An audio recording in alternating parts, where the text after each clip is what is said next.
You can have the whole bed all to yourself. Yeah, just for you.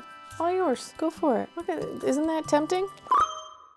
Hi kids, welcome back to another pizza party. I'm Mrs. Pizza. This is Winnie. She's licking my leg right now. I'm wearing pants, so really she's just licking my pants. Why are you so juicy? She's gonna get on the bed and pass out here in a second. And Cheese is not in here because Cheese, they have recently figured out that if they stand on their hind legs and look out the window, they can see all the squirrels in the backyard. One of the reasons Cheese is not in here is because she's also figured this out, and she just whines and looks out the window, and we let her outside and she chases all the furry things, and then she comes inside and rinse and repeat. To save you from listening to the puppy just whine and whine, Winnie's decided to come in here with me. We are here today to do a recent reads because I like to do this while it's not overwhelming. So I cut it off and we're going to talk about 8 books. And it's actually been a while since I've done one of these. I am super far behind. And when I was making out the list of the next 8 that I need to talk about, I realized that a lot of my favorite reads of the entire year were in this group.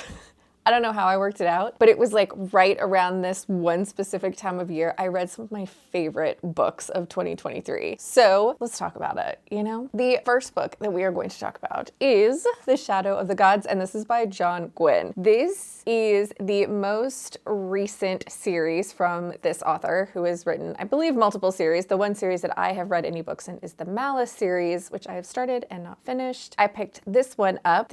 2 books are already out, and the 3rd book in this series is projected to come out this year. Fingers crossed. What the heck is this about? This is a Norse-inspired multi-POV epic fantasy. We are following 3 different points of view as they are living their lives in 3 different points of view. That makes no sense. We are following 3 points of view that are in very different places in this world. And you are following them as things unravel, revelations happen, and you wonder how the stories are going to intertwine. Though I enjoyed all 3 points of view in the story. Orca is a mother, and she does not give a She is amazing. I love her. In this world, sometime prior to this, it sounds like many years before the beginning of this story, there were many gods in this world, and there was a war amongst the gods, and many of the gods were either imprisoned or died. But the people in this world still use a lot of relics from these dead gods in their everyday life. So there is the presence of these dead gods. There's a whole city that exists within the bones of a dead god. The gods themselves, although gone, are still ever present in this world. And we follow these 3 points of view and their 3 very different stories as we watch things unfold. The revelations at the end of this story were so stinking good that it makes you immediately want to pick up the next book in the series. I have it.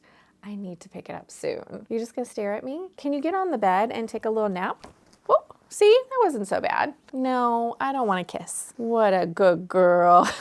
The next book that I picked up after that was Bookshops and Bonedust, and this is by Travis Baldree. This is the 2nd book from this author in this world, but is a prequel to the first book, which is Legends and Lattes, which was marketed and enjoyed by many as the epitome of cozy fantasy. And in Legends and Lattes, you meet our main character, Viv, who is an orc mercenary who has recently retired from the mercenary life and wants to open up a coffee shop in a small fantasy world. Now, in this prequel, we are following Viv when she is a very young orc and is just starting off in her mercenary life. When she sustains an injury and ends up convalescing, is that the right word? She has to hang out and heal in this small town. So the group of mercenaries that she works with, they move on and they leave her here and they're like, we'll be back for you when you're feeling better. So Viv is stuck in this very small town by the sea and quickly meets many of this town's various residents, one of which being the local bookshop owner. And so she ends up spending a lot of time in this bookshop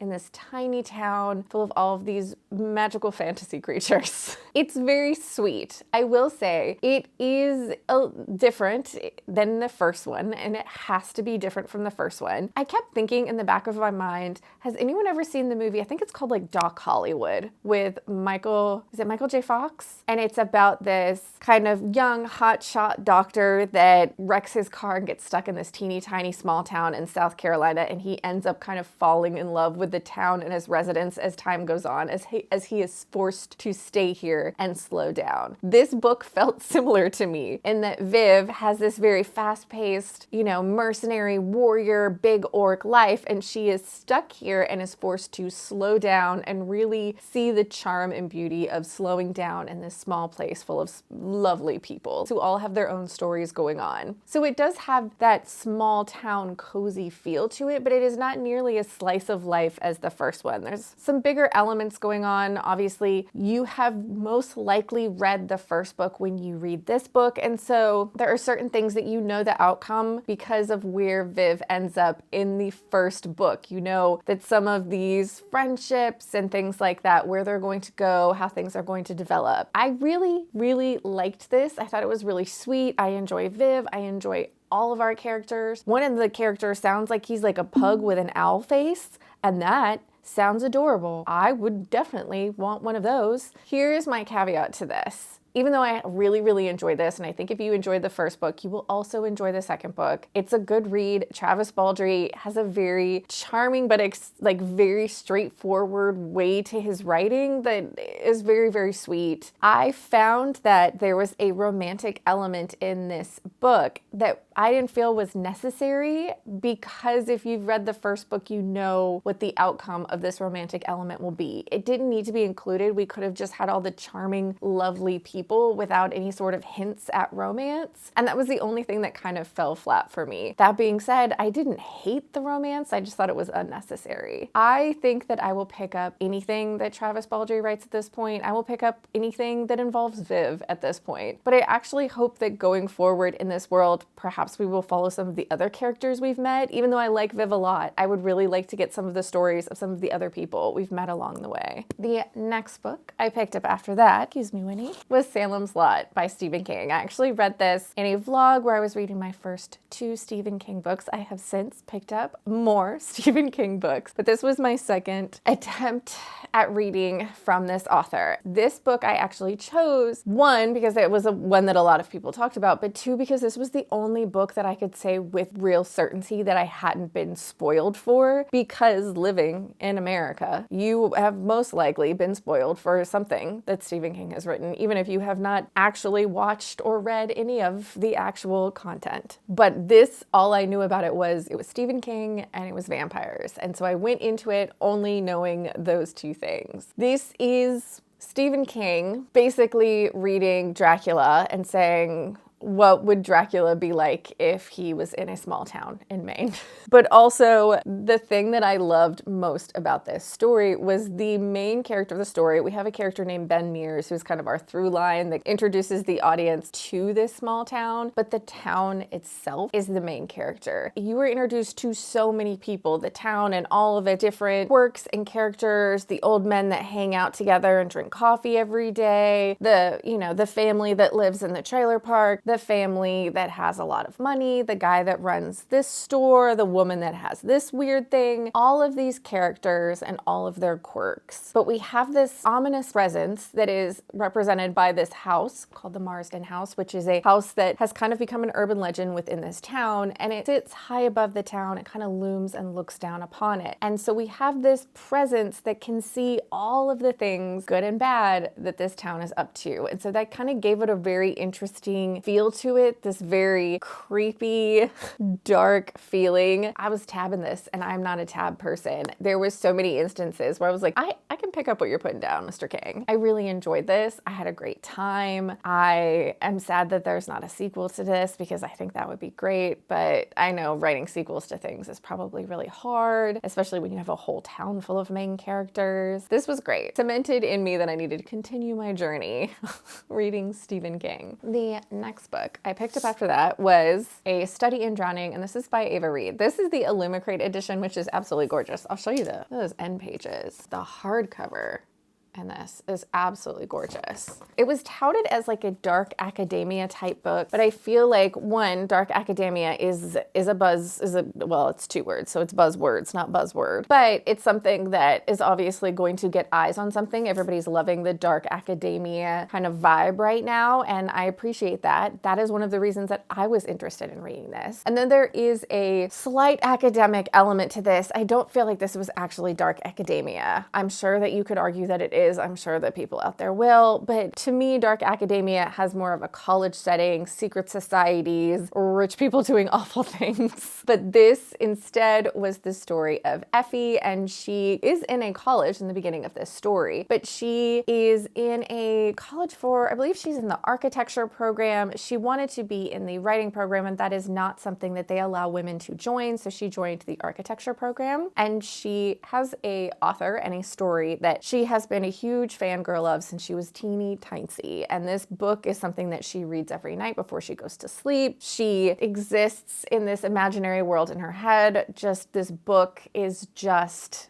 it is her entire personality. And Effie finds out about a competition to it's like a fixer-upper type situation with the author of her favorite book. His estate is crumbling and his family is looking for someone to rehab it and fix it up, and it needs some help. So Effie ends up entering this contest and traveling to the estate of her favorite author. When she gets there, she finds there is someone else there who is investigating this author. They are also a college student and become kind of a rival, but not really. They try to tout that there's a rivals to romance element in this, and though I guess the argument could be made for that as well, it didn't really feel like that. It felt like 2 people that were on opposing sides that quickly came together and joined the same side. Here's what I'll say about this absolutely beautiful book. This was my first book by the author. The vibes in this book were immaculate. The crumbling estate by the sea, the story that was interwoven with this fairy tale, some of the fever dream type instances that happened to Effie. She is an unreliable narrator, you think, and I think in the essence of not knowing if she's unreliable or not makes her unreliable. But the story itself was just fine. It was just fine. I didn't really I feel like there were parts of it that were kind of dull for me. Some of it was super predictable. It was the vibes that really saved this. I think I ended up giving this like a 3.5 because the atmosphere that was created by this author was so perfection. Just everything else was just kind of fine. Just kind of fine. The next book I picked up after that was A Holly Jolly Ever After, and this is by Julie Murphy and Sierra Simone. I've told you, I am way far behind. I read this a long time ago. This is the second book in the series. I believe the first one is A Merry Little Meet Cute. These 2 authors are creating this holiday themed Hallmark movie, but make it kind of smutty steamy type series with a lot of sex positivity, body positivity, a lot of positivity. This book, the second book, is following Callum, and he is a member of a former boy band that used to be really popular. Our first book also has a member of the boy band, which I think means our third book is probably going to be the third and final member of the boy band, but don't hold me to that. But Callum was the funny one. He wasn't the super hot one. He was always a good dancer and everybody really liked him, but he was kind of the third member. He didn't have the biggest fan club, but he took his money and profits from being in a boy band and turned it into a really successful pizza business. He's been very successful in life, but then I believe it's a sex tape comes out about him. I'm trying to dive really deep into my brain. It's been so long since I've read this, but I believe a sex tape is leaked about him, and he then kind of flips and turns that into, he tries to positive spin it with this agent into a movie deal where he is now going to be on these steamy Hallmark but make it sexy Christmas movies. The other character we have in this is actually the character that was supposed to be in the Christmas movie in our first book, but through circumstances, I believe she ended up getting really, really ill, and there was a big scandal that happened with her and the paparazzi as well. She is trying to save her career after her life is kind of crumbled, and so she is also going to be in this Christmas movie. Now, here's what I will say about this. I actually enjoyed this a lot because I was going in just needing spicy Christmas vibes. I needed something that was gonna be positive and full of Christmas cheer, and I did get that. But I also feel like there was a lot of tropes in this book that I don't necessarily love. For some reason, they still kept working for me. I never wanted to put the book down, even when literally literally my least favorite trope in romance books happened, and I called it. I literally was like, oh great, we're gonna have this trope, this is gonna show up, and it showed up, and I was like, all right, let's see how this pans out. I think it's the humor and the lightness that these two authors are able to put into these books. I think that they're really funny. I think that they are choosing a lot of these tropes on purpose because they usually do get a bad rap and kind of do leave a sour taste in most readers' mouths, and instead they are trying to spin them positively, make you leave with a smile on your face. This was absolutely fine. If spicy Hallmark movie is what you're looking for, these books are exactly that. That's all you need. The next book I picked up after that was actually an honorable mention on my top reads of the year, and that one is The Wager by David Grann. This is the most recent novel by this author who I would assume most people know because of the new Leonardo DiCaprio movie, which is Killers of the Flower Moon. He also wrote that book as well. Also, sidebar, apparently Martin Scorsese and Leonardo DiCaprio have optioned the right for The Wager as well, so we'll see. The Wager is a nonfiction story that was probably, I'm going to say, the headline of the time. It is such a sensational story, and I could just see it captivating audiences, but obviously as time has gone on, it has kind of faded. This is the story of The Wager, which is a ship that left England in the 1740s on a mission to intercept a Spanish armada, and along the way met a lot of hardships and eventually shipwreck. A couple of years after The Wager went missing, a makeshift raft washed up on a shore with a handful of survivors that were all, emaciated and dirty, and they said, we've survived, and they were heralded as heroes. They survived this shipwreck. It's amazing. Can you imagine? And then sometime later, an even smaller raft with even fewer survivors washed up on another shore, and they said, wait a minute, those people, they were all mutineers. This is what actually happened. So there's these two conflicting stories, the first group of survivors versus the second group of survivors, about what happened to The Wager. This is all told through journal entries of people that were there at the time surviving this shipwreck on this small, tiny island. It devolved into chaos quickly, it sounds like, and it's interesting when you're reading the story how a lot of these people's own prejudices really hindered their survival. It's a very interesting story, and I really enjoyed it, but if you don't like nonfiction or maritime stories, I don't think you're going to enjoy this. I think you have to be the right audience for this to really, really enjoy it. That being said, that was really well done, super interesting, and I would definitely watch a TV show or movie about this. I think they're going to make it on Apple TV if they make it at all, as of right now. The next book I picked up after that was definitely one of my favorites of the year, and that is Empire of the Vampire by J. Kristoff. This was also the largest book that I read this year. This is the story of the killer. So we wake up. We do not wake up. Well, you might wake up. We open up this book with our main character, who is known in the beginning of the story as the killer, who is in a tower and he's being imprisoned by vampires. See, the killer is kind of their boogeyman. He is this epic hero, and they want to know how not only he came to be who he is, but they want to know about the order he comes from, which is the Silver Saints. They send someone in to interview him. So then we have two timelines that are going on where the killer is giving us his origins. He was born, he grew up, and how he became a Silver Saint. And he's also telling the story of a timeline that happens years later when he's in his 30s that his captors are very interested in as well. And the whole time we have this overarching point of view of him sitting in this cell giving this interview to his enemy. Our main character is kind of a jerk, but the kind that you love, the kind of jerk that is jaded and angry and cusses a lot, but like deep in the center is a hero, even if he doesn't want to be, which is one of my favorite. The reluctant hero is one of my favorite characters. This is brutal, this is dark, this is sad and heartbreaking, and so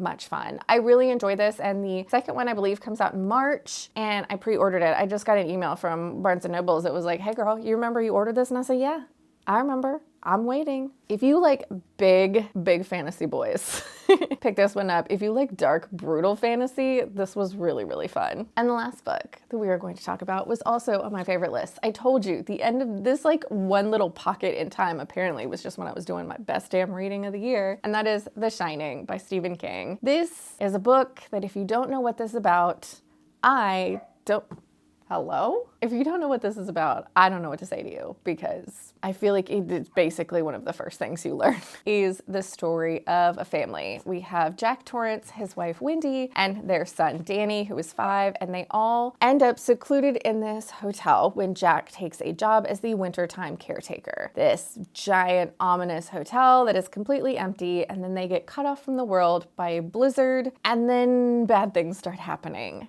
This book is incredibly different from the movie. If you have seen the movie and you've never read the book, you could read it and be pleasantly surprised by how different the story is. The focus is very different in this. Instead of, in the movie, the focus is very much on Jack Torrance, where there is focus on Jack in this book. There's also focus on Wendy and a lot of focus on Danny in this. And one of the things that I keep saying about Stephen King, this book in particular, is Stephen King is really good at writing kids, showing how insightful children really are, how they're paying attention to so much, because I feel like a lot of authors write children as like naive and bratty, and which they can be.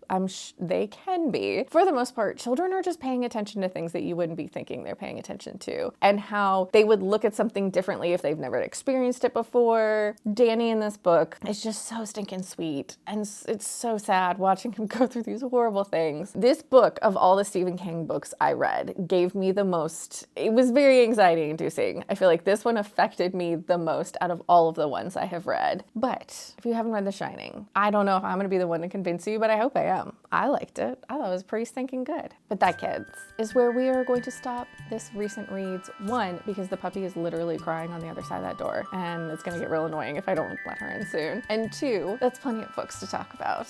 If you had fun hanging out with me and the dogs, or really just one dog, please subscribe. I hope you're reading good books out there, wherever you are. I want to know what books you're reading, because who doesn't like to talk about books? But I'll see you next time.